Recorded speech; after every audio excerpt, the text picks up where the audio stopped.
altar, we're not just spectators. We have a sacrifice.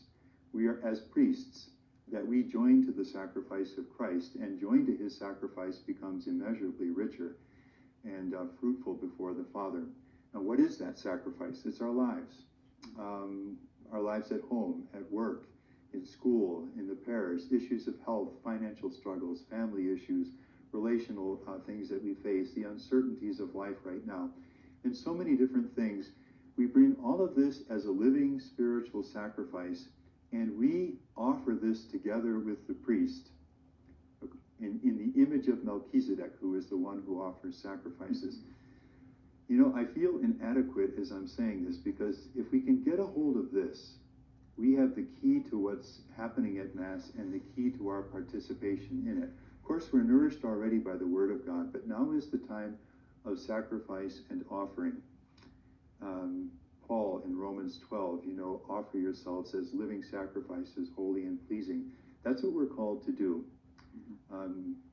It's really, really key. And I love the way the figure of Melchizedek points this out to us. This is priestly what's going on, and priestly for all of us, priest and members at Mass. The other thing, though, it's good for folks to maybe take a look at the story of Melchizedek in Genesis chapter 13 and 14, in which he offers bread and wine. And that this is another element, but the bread and the wine were part of an offering that symbolized so much else after this battle that Abram had won. He wasn't even called Abraham yet. He's still Abram. And this, I mean, we need to see ourselves as being like Jesus, the high priest, offering ourselves. The bread and wine symbolize our lives, and especially that I relate, you know, in various ways, that the bread was wheat that got crushed and baked, and the wine was grapes that got crushed and fermented. And those are really fine symbols of the difficulties of our lives, where sometimes it seems in life we are being crushed and baked, or crushed and fermented by life.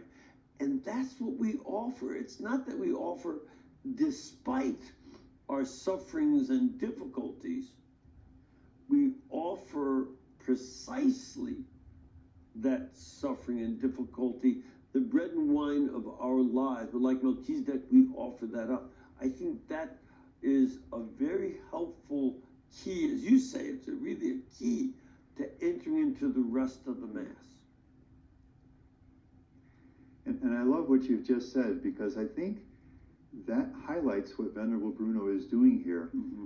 All of that takes on life in the light of this Old Testament figure. Just a few passages to read in the scriptures, but there's a focus now for all of this. There's an image, there's a biblical space for this, a biblical heart above all, a priestly, sacerdotal offering kind of heart.